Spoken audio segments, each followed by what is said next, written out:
Hi yours ఈ వీడియోలో రైతు రుణమాఫీకి సంబంధించి 2 లక్షల వరకు చేయబోతున్నారు. కాకపోతే దీనికి సంబంధించి కార్పొరేషన్ ఎప్పుడు ఏర్పాటు చేస్తారు, అదేవిధంగా దీనిపైన సడలింపు చేసిన రూల్స్ ఏంటి, ఏ కార్పొరేషన్ ద్వారా ఈ రుణమాఫీ అవ్వబోతుంది, అదేవిధంగా కట్ ఆఫ్ డేట్స్ ఏమైనా పెట్టారా, ఇటువంటి వివరాలన్నీ ఈ వీడియోలో తెలుసుకోవచ్చు. 100% మీకు గత వీడియోస్ కంటే ఈ వీడియోస్లో చాలా అప్డేట్స్ అయితే మీకు తెలియడం జరుగుతుంది. కాబట్టి చివరి వరకు చూడండి, లైక్ సబ్స్క్రైబ్ చూసిన వెంటనే చేయండి. మ్యాక్సిమం ఈ వీడియో చాలామందికి రీచ్ చేయండి. ఇప్పుడు మనకు రైతు రుణమాఫీకి సంబంధించి కార్పొరేషన్ ఎప్పుడు ఏర్పాటు చేయబోతున్నారో ఫస్ట్ దానికి సంబంధించి వివరాలు మాట్లాడుకుందాం. ఫస్ట్ అయితే రైతు రుణమాఫీకి తెలంగాణ ఫార్మర్స్ కార్పొరేషన్ అని చెప్పి ఒక కార్పొరేషన్ అయితే ఏర్పాటు చేయబోతారు. ఈ నెలాఖరులోపే మనకి ఏర్పాటు అని చెప్పేసి న్యూస్ అయితే రావడం జరిగింది. అంటే ఫస్ట్ మనకి కార్పొరేషన్ అయితే ఏర్పాటు చేస్తారు. అంటే దాన్ని ఏ నేమ్ పెడతారంటే తెలంగాణ ఫార్మర్స్ కార్పొరేషన్ ఇట్లా ఒక నేమ్ తోటి తీసుకుంటారు. తీసుకున్న తర్వాత వీళ్ళు ఏం చేస్తారంటే ఆ కార్పొరేషన్కి నిధులు తీసుకుంటారు. ఎగ్జాంపుల్గా ఇప్పుడు తెలంగాణ కార్పొరేషన్ ఇప్పుడు కోఆపరేటివ్ సొసైటీ ఎట్లయితే ఇట్లా కార్పొరేషన్ అట్లా తెలంగాణ కార్పొరేషన్ నుంచి ఒక నేమ్ తోటి ఫార్మర్స్ కార్పొరేషన్తో నేమ్తో ఒక నేమ్ రిజిస్టర్ చేస్తారు. ఫస్ట్ ఆ నేమ్ రిజిస్టర్ చేసిన తర్వాత ఆ నేమ్పై ఇప్పుడు సుమారు ఈ రుణమాఫీకి అర్హులు ఎంతమంది అంటే 31 lakhs మెంబర్స్ అయితే అర్హులుగా ఉన్నారు. ఈ 31 lakhsలో సుమారు 38,000 crores అయితే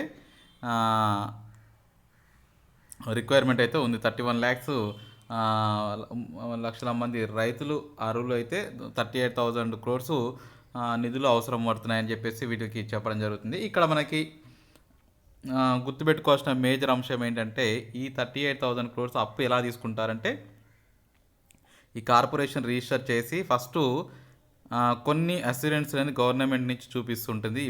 ఏదైతే తెలంగాణ కార్పొరేషన్ నుంచి రైతుల నుంచి ఇంత రాబడి రాబోతుంది ఇది అని చెప్పేసి మనకి కొంచెం చూపిస్తారు వాళ్ళకి బాండ్స్. అప్పుడు మనకి 38,000 కోట్ల రుణాలు తీసుకుంటారు. ఎందుకు ఈ ప్రాసెసే అవలంబిస్తున్నారంటే ఇప్పటి వరకు తెలంగాణ ప్రభుత్వం చేసిన అప్పులు చాలు, ఇకపై భారం పడొద్దు, ఒక ప్రభుత్వం చేసిన తప్పుకి మళ్ళీ మేము కూడా అదే తప్పు చేయకుండా ముందుకెళ్ళాలి అన్న ఉద్దేశంతో ఈ కాంగ్రెస్ ప్రభుత్వం అయితే ముందుకెళ్తుంది. సో ఓవరాల్ గమనించుకుంటే ఇక్కడ ఇప్పుడు 38,000 కోట్ల రూపాయలు అప్పుగా తీసుకొని అదేవిధంగా ఎవ్రీ ఇయర్ మంత్లీ కానీ వచ్చే ఇన్కమ్ ఉంది కదా, ఎవ్రీ మంత్ వస్తుంది కదా, అందులో ఇప్పుడు మనకి స్టాంప్స్ అండ్ రిజిస్ట్రేషన్ కానీ ఇట్లాంటి కొన్ని వాటి ద్వారా వచ్చే రిజిస్ట్రేషన్ ఏదైనా ఇన్కమ్ ఉంటాయి కదా, ఒక్కొక్క శాఖ నుంచి వచ్చే ఇన్కమ్ని కొంత మళ్ళించి ఈ 38,000 కోట్లకి ఈఎంఐ పద్ధతి పెట్టాలని ఆలోచిస్తున్నారు. సో ఈఎంఐ పద్ధతి పెడితే ఏమవుతుంది, ఈజీగా పేమెంట్ అయితే చేయడానికి ఉంటుంది. దీనికి కట్ ఆఫ్ డేట్స్ ఏమైనా పెట్టారా అంటే మ్యాక్సిమం కాంగ్రెస్ ప్రభుత్వం అధికారంలో ఎప్పుడైతే వచ్చిందో ఆ డేట్ కంటే ముందు తీసుకునే వాళ్ళకి పెట్టే అవకాశం ఉన్నట్లయితే సమాచారం అయితే రావడం జరుగుతుంది. సో మొత్తానికైతే ఇది 2 విడతలుగా చేస్తారా అంటే అవన్నీ ఇప్పుడు మీకు చివరి వరకు చూస్తే తెలుస్తుంది. మరి రైతులకి రుణమాఫీకి కొత్త రేషన్ కార్డుకి సంబంధం ఏంటి, మరి కొత్త రేషన్ కార్డులు ఎప్పుడు ఇస్తారు, ఇవన్నీ చాలామంది డౌట్స్ ఉన్నాయండి. ఇప్పుడు యాక్చువల్గా కొత్త రేషన్ కార్డ్స్ అయితే ఇవ్వడం లేదు. న్యూ రేషన్ కార్డ్స్ ఈ మంత్ ఎండ్ నుంచి మళ్ళీ ఇచ్చే ఆలోచనలో ఉన్నట్లయితే సమాచారం రావడం జరుగుతుంది. తెలంగాణలో రైతులకి కొత్త రేషన్ కార్డ్స్ ఇస్తారు. అదేవిధంగా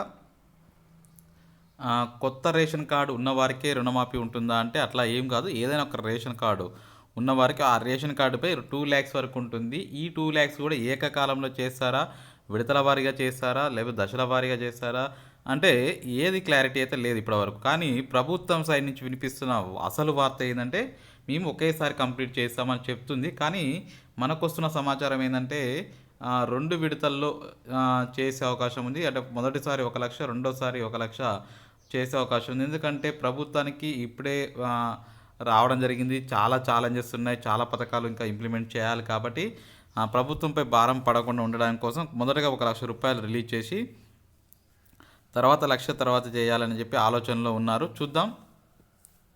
సో నెక్స్ట్ ఎట్లా డిసిషన్ తీసుకుంటారు అనేది తర్వాత మనకు క్లారిటీ అయితే రావడం జరుగుతుంది. ఇప్పుడు ఒకసారి 2 లక్షల రుణమాఫీ చేసేటప్పుడు వారికి ఎంతైతే 2 లక్షలు ఉందో దానికి సంబంధించి వాళ్ళు అంటే ఒక రేషన్ కార్డుపై ఒక 2 లక్షల వరకే చేయడం జరుగుతుంది. అదేవిధంగా ఇప్పుడు రుణమాఫీ కార్పొరేషన్ నుంచి చేస్తారా బ్యాంకుల కంటే ఇప్పుడు నేను ఇందాక చెప్పాను కదా, ఇప్పుడు సుమారు 38,000 కోట్ల రూపాయలు కార్పొరేషన్ అంటే తెలంగాణ ఫార్మర్ కార్పొరేషన్ కానీ ఇట్లా ఏదైనా ఒక నేమ్తో తీసుకున్న తర్వాత ఆ 38,000 కోట్లు ఆ ఫార్మర్కి వచ్చిన తర్వాత ఆ డబ్బుల్ని ఏం చేస్తుంటే బ్యాంకుల నుంచి ఫస్ట్ ఒక లీస్ట్ ఇవ్వమంటుంది. ఎవరెవరైతే గ్రస్తులు ఉన్నారో అంటే ఎవరైతే రుణాలు పొంది ఉన్నారో వారి యొక్క డేటా ఇవ్వమని ఉంటుంది ఏది కార్పొరేషన్. ఎగ్జాంపుల్గా ఇప్పుడు ఆ రేషన్ కార్డులు ఆ డేటా మొత్తం తీసుకొని ఎన్ని వేల మంది ఉన్నారు అంటే సుమారు మనకు తెలిసిన ప్రకారం 30,000 కోట్లు 31 lakhs మెంబర్స్ ఉన్నారు కదా, దాని అందరికీ ఎంత రుణాలు తీసుకున్నారో సో ఆ రుణాలంతా ఏం చేస్తారు బ్యాంక్కి ఈ అమౌంట్ ట్రాన్స్ఫర్ చేస్తుంది. చేసిన తర్వాత ఏమవుతుంది వాళ్ళకి ఆ అమౌంట్ రిసీవ్ చేసుకొని ఎవరికి ఎంత చేయాలో చేసేస్తుంది. ఎగ్జాంపుల్ కొంతమందికి 60,000 ఉండొచ్చు, కొంతమంది 1,00,000 ఉండొచ్చు, కొంతమందికి 2 lakhs ఉండొచ్చు, 250 ఉండొచ్చు. ఒకవేళ 250 ఉన్నా కానీ 2 lakhs వరకే గవర్నమెంట్ చేస్తుంది. ఇక్కడ గుర్తుపెట్టుకోవాల్సిన విషయం ఏంటంటే మొత్తం ఎంత చేస్తారు అంటే ఇప్పుడు అసలు వడ్డీ కలిపి చేస్తారా, కేవలం కొంతమంది ఏమంటున్నారంటే తీసుకున్న ఇప్పుడు 60,000 తీసుకుంటే 60,000 చేస్తారు, దానికి వచ్చిన 20,000 వడ్డీ మీరే కట్టుకోవాలని చెప్పి అంటున్నారంట. అలా ఏం లేదండి, కేవలం మనకి అసలు ప్లస్ వడ్డీ ఈ రెండు కలిపి కూడా చేస్తుంది. ఒకవేళ ఈ అసలు వడ్డీ కలిపి 2,00,000 ఏమైనా క్రాస్ అయినప్పుడు మాత్రమే ఆ మిగతా అమౌంట్ మీరు పే చేసుకోవాలి. డిసెంబర్ 7 తారీఖు కంటే ముందు తీసుకున్న లోన్స్కే ఈ యొక్క అవకాశాన్ని కల్పించాలి అని చెప్పి ప్రభుత్వం సైడ్ నుంచి భావిస్తుంది. ఒకవేళ మీరు మల్టిపుల్గా పొందాలంటే ఇప్పుడు ఎగ్జాంపుల్గా కొంతమందికి కింద టీఆర్ఎస్ ప్రభుత్వంలో 1 lakh వచ్చింది కదా, ఆ 1 lakతో పాటు ఇప్పుడు ఈ ప్రభుత్వం 2 lakhs ఇస్తారా ఇవ్వరా, లేకపోతే ఆ ప్రభుత్వం 1 lakh రాని వారికి ఇప్పుడు 1 lakh కూడా కలిపి ఇస్తారా లేదా, ఇటువంటి క్వశ్చన్స్ అడుగుతున్నారు. సో టీఆర్ఎస్ ప్రభుత్వంలో 1 lakh వచ్చిన వాళ్ళకి ఈ ప్రభుత్వంలో 2 లక్షలు ఇస్తారు, కానీ ఆ ప్రభుత్వంలో 1 lakh రాకపోతే మాత్రం ఈ ప్రభుత్వంలో కలిపి అయితే ఇవ్వరు. ఇప్పుడు కేవలం 2 లక్షలు చేస్తామని ఈ ప్రభుత్వం ప్రకటించింది, దాని ప్రకారంగా చేస్తారు.